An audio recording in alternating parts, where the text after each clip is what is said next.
పిల్లలు మీరు ఎంతమంది అయినా కనమన్నాడు చంద్రబాబు నాయుడు. మీ పిల్లల మొత్తాన్ని కోటీశ్వరులు చేస్తానంటున్నాడు. అంటే ఒక మాట సార్, ఇప్పుడు ఆయన వ్యక్తిగతం ఆయనకు ఒక విషయం చెప్పాలా. మాట్లాడితే 10 సార్లు అందరూ కూడా విజనరీ విజనరీ విజనరీ అన్నారు. విజనరీ అనేవాడు పిల్లల కోసం మందు షాపుల కోసం మాట్లాడతారండి ఎవడైనా? విజనరీ అంటే అసలు ఏంటి ఆయన దృష్టిలో అర్థం ఏంటి సార్? 2014 నుంచి 19 నువ్వు ఎంతమందికి ఉద్యోగాలు ఇచ్చినావు? ఎంతమందికి నువ్వు ఉద్యోగాలు ఇచ్చావు? కనీసం ఒక స్కూల్లో నువ్వు కరెక్ట్గా ఇన్ఫ్రాస్ట్రక్చర్ డెవలప్ చేసావా? ఒక హాస్పిటల్ కట్టినావా? ఒక మెడికల్ కాలేజ్ అని కట్టలేవు అట్లీస్ట్. అది లేదు. దానికేమో విజనరీ విజనరీ విజనరీ అందరూ రుద్దేస్తున్నారు.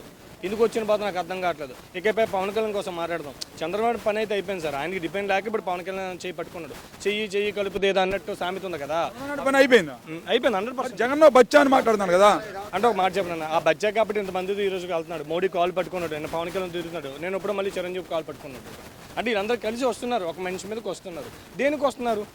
ఇప్పుడు మీరు అన్నట్టు 2019 నుంచి 24 వరకు జగన్మోహన్ రెడ్డి అనే వ్యక్తి ఏమీ చేయకపోతే మీ అందరు కలిసి ఎందుకు వస్తున్నారు ఆయన కొట్టడానికి? అంటే మీలో మీకు స్టెబిలిటీ లేక, మీలో మీకు నమ్మకం లేక మీరేం చేయలేదు కాబట్టి ఈరోజు మీరు వస్తున్నారు. ఇదే 2014 ఇదే ఫోటోలు అందరు దొంగలు వచ్చారు దొండిపల్లి బ్యాచ్ లాగా. మళ్ళీ ఈరోజు మళ్ళీ తయారయ్యారు. అది దొండిపల్లి 1, ఇప్పుడు దొండిపల్లి 2. సీనియర్ ఒకటే, సినిమా ఒకటే, పార్ట్ 1 అది పార్ట్ 2 వస్తుంది మళ్ళీనప్పుడు. ఏది వచ్చినా మళ్ళీ 2019 రిజల్ట్ రిపీట్ అవుతుందండి. ఇంకోటి ఏంటంటే ప్రభుత్వానికి చంద్రబాబు నాయుడు 100% ఇచ్చాడండి. ఇంకోటి ఏంటంటే పవన్ కళ్యాణ్ అన్నారన్న, మీరు ఒకసారి ఆలోచించండి. పాతంలో తొక్కుతాను ఎవడి పాతంలోకి వెళ్తాను ఒకసారి నువ్వు అర్థం చేసుకో. ఈరోజు నీ పార్టీ పరిస్థితి ఏంటి? నీ పార్టీ జనసేన మొత్తం ఖాళీ అయిపోతుంది. ఒక దగ్గర లేదు ఇప్పుడు. ప్రతి ఓడు వచ్చి వైసీపీలో జాయిన్ అవుతున్నాడు అంటే అర్థం ఏంటి? ముందు నీ కుంపటం సర్దిద్దుకుంటే ఎదురుడు కోసం మాట్లాడచ్చు. ముందు నీ స్టెబిలిటీ, నీ పరిస్థితే బాగోలేదు. ఇకపై నువ్వు అన్నావు కదా 2019 ఎలక్షన్ ముందు నువ్వేం చెప్పావయ్యా? ప్రతి నియోజకవర్గం తిరిగో, దండో రేసో. లోకేష్ ప్రతి నియోజకవర్గంలో 1000 కోట్లు అవినీతి చేస్తాడనో ఊగిపోయినావు. మరి ఈరోజు అదే లోకేష్ నా తల్లిదండ్రులు కూడా తిట్టాడని చెప్పేసి కూడా మాట్లాడాడు లోకేష్. మాట్లాడతాం, ఒకటి మాట్లాడతాం, అన్ని పాయింట్కి వచ్చేస్తాం సార్, మీరే డౌట్ పడద్దు. ఓకేనా? ఇదే 2019 ముందు ఎలక్షన్ ముందు ప్రతి నియోజకవర్గంలో 1000 కోట్లు అవినీతి జరిగింది, లోకేష్ చేశాడు, స్వయంగా నువ్వే చెప్పావు.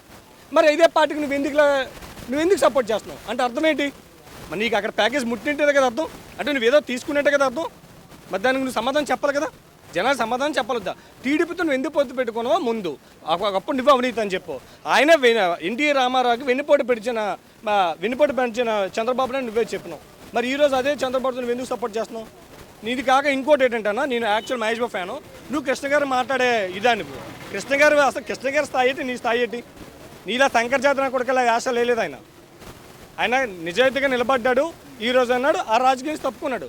నీలాగా ఉదయం పాట, మధ్యాహ్నం పాట, రాత్రి మాట, అసలు కృష్ణ గారితో మాట్లాడే స్థాయి నీదేమన్నా? ఒళ్ళు దగ్గర పెట్టుకుని మాట్లాడితే మంచిది. ఒక కాపు కమ్యూనిటీని చూసుకుని నువ్వు రెచ్చిపోతున్నావు. కానీ కాపు కమ్యూనిటీకి మీరు మీ ఫ్యామిలీ మొత్తం అంటే అనకూడదు కానీ సంఖ్య పార్టీని.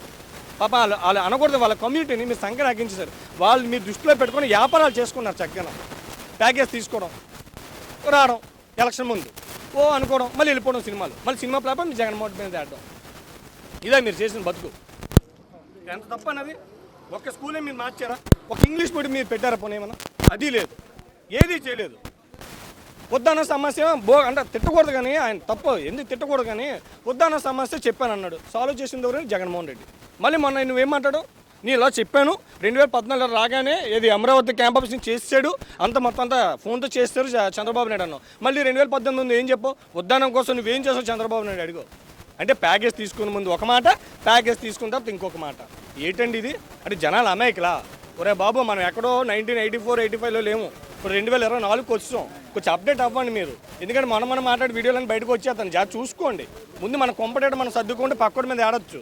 ముందు మన కుటుంబంలో సమస్యల మీద మనకు ఉన్నాయి, పక్కోడి మీద ఏడు తిరిగాను. ఓకేనా?